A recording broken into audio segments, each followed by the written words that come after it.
This is Barry Zalma on insurance. I am an attorney who has retired from the practice of law and now spend my time as an insurance claims consultant and insurance claims expert witness and author and producer of these videos. Today I'd like to talk about the poor statistics the states of the United States have with regard to insurance fraud and what insurance people can do to change those statistics.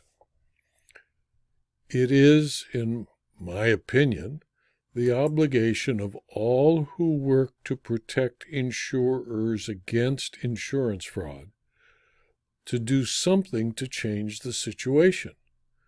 Methods that are available and that should be exercised by every person who wants to reduce the effect of insurance fraud include lobby to change the system so that all money goes to all kinds of insurance fraud at the discretion of the Commissioner of Insurance.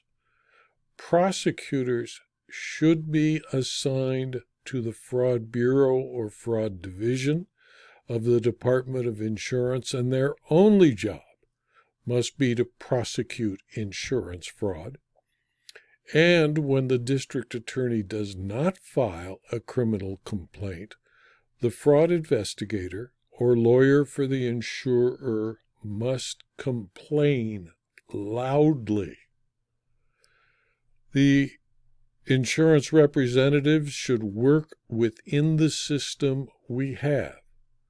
That means they must report every suspected fraudulent claim to the Fraud Division or Fraud Bureau in their state, follow up with the Fraud Division after you get the letter saying they won't investigate, which is almost standard, supplement the suspected fraudulent claim report with investigation results and transcripts of examinations under oath, develop a personal relationship with supervising investigators at the Fraud Division or Fraud Bureau.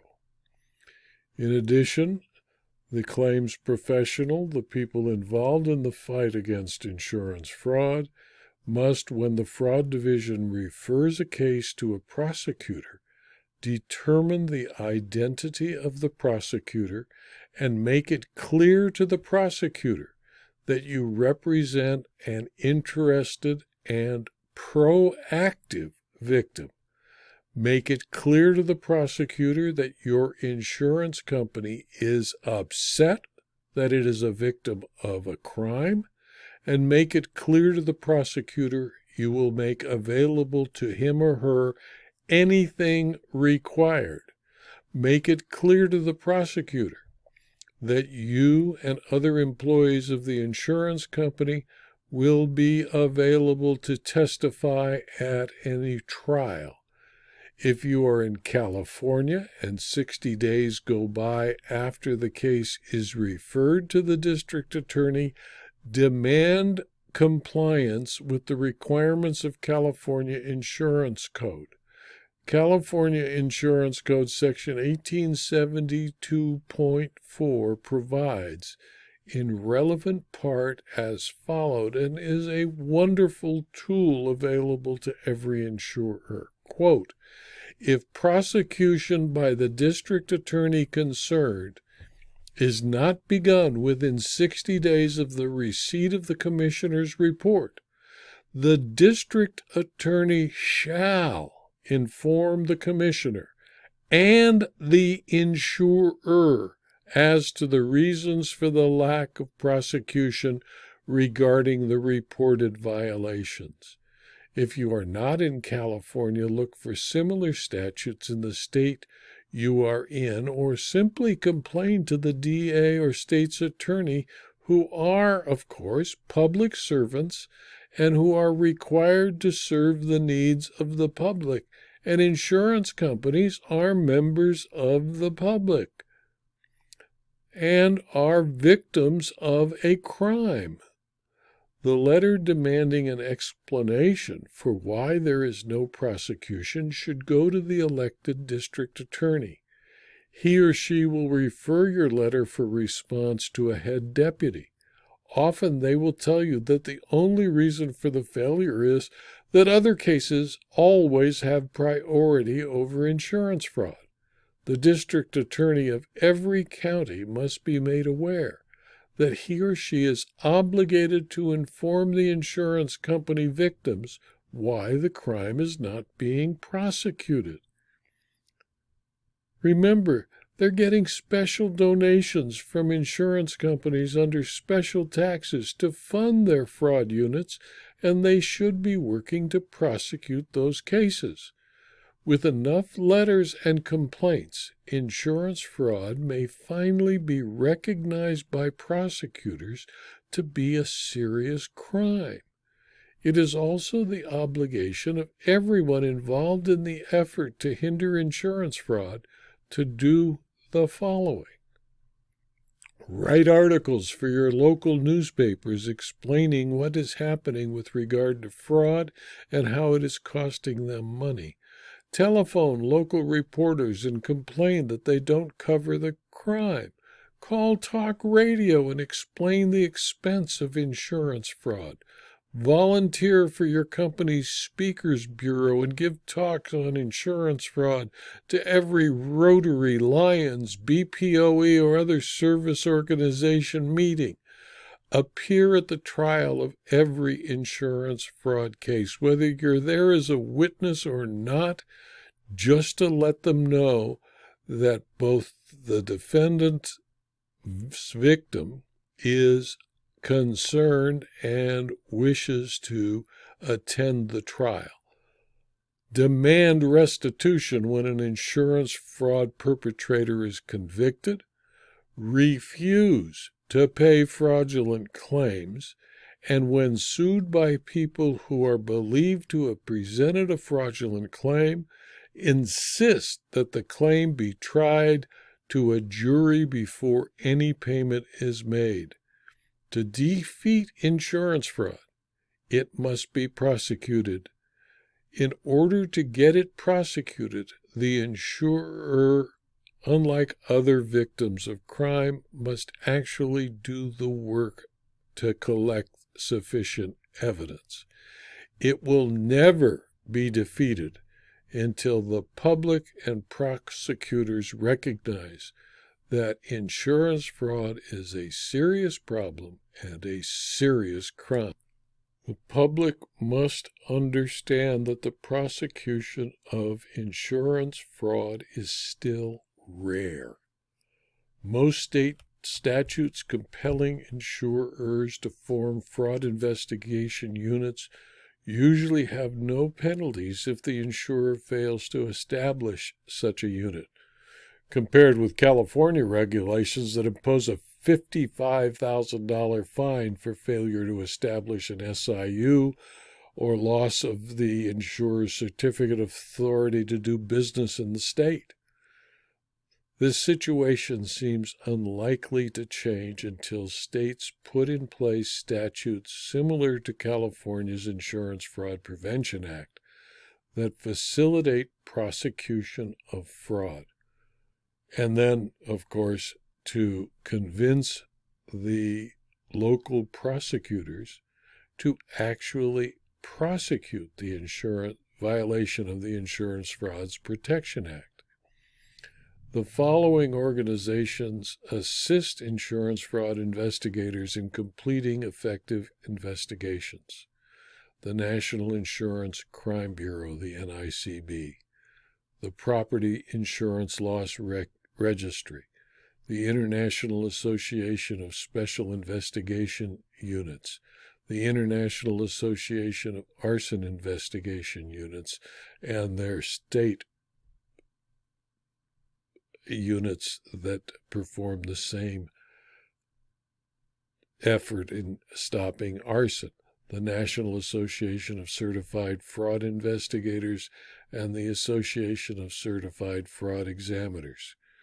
Communities may also have associations of fraud investigators, such as the Southern California and Northern California Fraud Investigators Associations.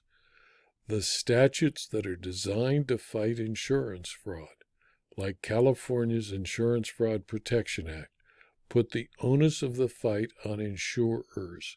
They are compelled to protect themselves from a vicious and difficult-to-detect crime within the confines of the Fair Claims Practices Act. Failure to fight crime effectively and aggressively will draw the wrath of the Department of Insurance down on the insurer, while the Department of Insurance does very little to actually prosecute the crime. Fighting fraud aggressively also draws down the wrath of plaintiffs' bar and raises the specter of punitive damages on the insurance companies. Insurance fraud is successful because it places the insurer in a perfect catch-22, where it is damned if it does and damned if it doesn't. The public needs to know about insurance fraud. It is the obligation of every adjuster, insurance fraud investigator, or insurance attorney to explain to the public how important the fight against insurance fraud is to the community. Insurance fraud investigators know that prosecutors prefer to avoid insurance fraud prosecutions because they're complicated and usually paper-heavy. After all, it is much easier to prosecute or defend auto accident cases because neither the prosecutor nor the insurance defense attorney understands insurance fraud. Each incorrectly believes it will be difficult to explain fraud to a jury. Reporting on the inadequacies of governmental oversight of Medicare and Medicare, a U.S. Senate committee reported that Medicare had paid as much as $92 million from 2000 to 2007 for medical services or equipment ordered or prescribed by doctors who were dead at the time. Many had died more than 5 years before the date when they supposedly ordered or authorized the service. Healthcare fraud is said to cost U.S. taxpayers hundreds of billions of dollars a year. Hardly a week goes by without authorities in states reporting another arrest, indictment, or conviction for Medicare fraud, which has replaced the drug trade as the crime of choice among many criminals. The cases often involve multi-million-dollar schemes featuring bogus suppliers of wheelchairs or other so-called durable medical equipment devices and sham infusion therapies for the treatment of HIV or AIDS. It is time, in my opinion, that the Congress give more than lip service to the fight against fraud and actually make it a serious crime that is prosecuted by the Justice Department. When Congress ignores a crime against it that allows criminals to take from the government, not just insurance companies, more than $300 billion every year, the Congress and the public it represents must scream to the rooftops that it must be stopped. This video was adapted from my book, Zalma on Insurance Claims, Part 110, Second Edition, which is available as both a Kindle book and a paperback from Amazon.com, or can be found at my website, Zalma.com, by clicking on the Insurance Claims Library link. If you found this video to be of use to you or your colleagues, please refer me to them. And if you wish to learn about more videos as they come about, please sign up and subscribe to my blog at http://www.zalma.com/blog. Thank you again for your attention.